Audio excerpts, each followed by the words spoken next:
Hello, and welcome to day 11. Today we're going to talk about how you think about yourself and your body and why that matters. Most of us, myself included, have something about ourselves that we don't really like. And a lot of that comes from an outside source, whether that's our culture or an advertisement that's saying we're not good enough in some way. If you take any walk through a city, you run into 5,000 advertisements on average per day. And all of those ads are somewhat saying you're inadequate. I've never seen an ad that says you're perfect, just keep being who you are, because they want you to buy that product. And then we self-ingrain and self-enforce that knowledge from advertisements or other people that say we're not good enough in some way. And this is just magnifying a natural tendency our brain has to be pretty negative. Our brains don't necessarily always look for the good things. You know, if you had 10,000 years ago, you were a caveman and you had a berry bush or a tiger in front of you, you always focused on the tiger because that was something that could kill you quickly. The berry bush was pleasurable, but it could wait. So our brains are primed to see negative information, especially negative information about ourselves. We're constantly kind of searching for what people are judging us about and trying to kind of fix that in some way, instead of looking at what we're doing well or what we have that is working well. And then we listen to our brain as if there's a fact.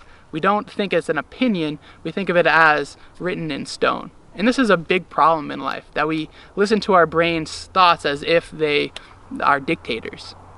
I kind of like to think of our thoughts as kind of like phone calls. You know, if I get a phone call and I don't want to pick up that call, I don't pick it up. If it's a telemarketer selling me shit that I don't really need or want, I hang up the phone. But we don't do that to our thoughts. We just let every thought come through and take us on our wild ride.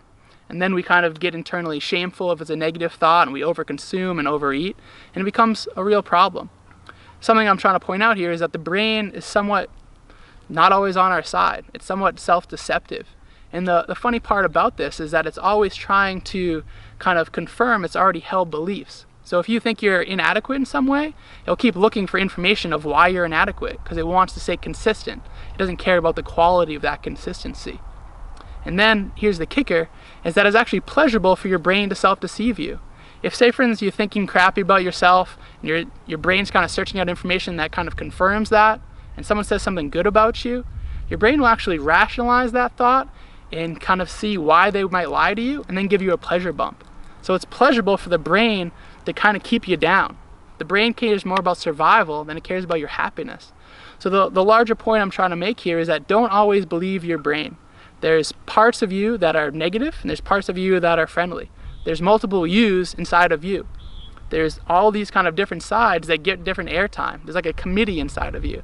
But if you give the airtime to that side of you that's kind of negative and always sees what's not going right, then that side's going to win. It's going to have the most influence over you. It's a really interesting study where people will kind of cut the corpus callosum in your brain, which connects the two hemispheres. It's called the corpus callosum. So what it does when they split that is that you can actually ask questions to different parts of your brain.